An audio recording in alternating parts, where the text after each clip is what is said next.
शेण आहेत. खूपच भीड आहे आणि हे अक्कलकोटचं मेन वडाचं झाड आहे. मी तुम्हाला दाखवते आता. चला, हे आहे अक्कलकोटचं मेन वड झाड. बघा, वडाचं झाड श्री स्वामी समर्थ. स्वामी समर्थ एक रुद्राक्षाचं प्रेम आहे, ते तुम्हाला दाखवते.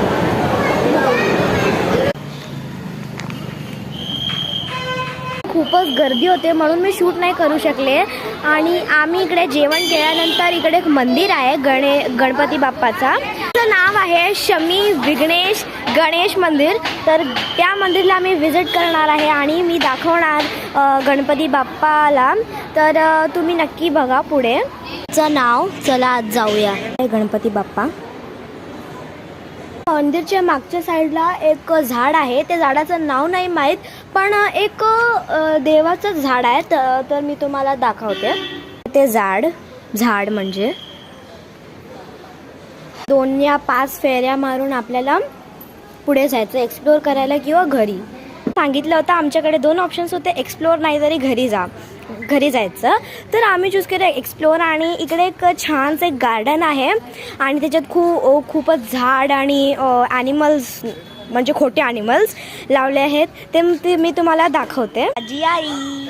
हे पूर्ण असं झाड लावले आहेत. इकडे थोडा ब्लर येत आहे, पण हे बघा सगळे ॲनिमल्स आहेत. एकदम पीसफुल जागा आहे, मज्जा येते.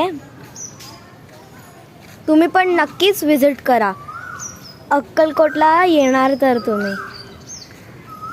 ॲनिमल्सचा जसं बनवले ह्यांना नकली खोटे, तर ह्यांना बघून वाटतं की हे खरे आहेत. मी पहिल्यांदा इकडे जेव्हा विजिट केलं होतं मला तर खरे ॲनिमल्स वाटले. त्यानंतर कळलं की हे खोटे ॲनिमल्स आहेत. खूप होता म्हणून असं बरोबर क्लिअर नाही आलतं फोटो. पण इकडे जे सजवलं सगळ्या ॲनिमल्सला खूपच छान आहे, मला खूप आवडलं.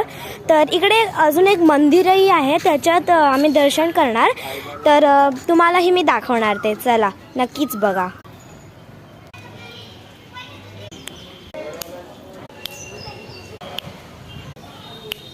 इकडे ना एक असं गेट लावलंय, आपण त्याच्या आत नाही जाऊ शकतो, पण मी जाणार आहे. खूप मज्जा येते असे गोष्टी करायला.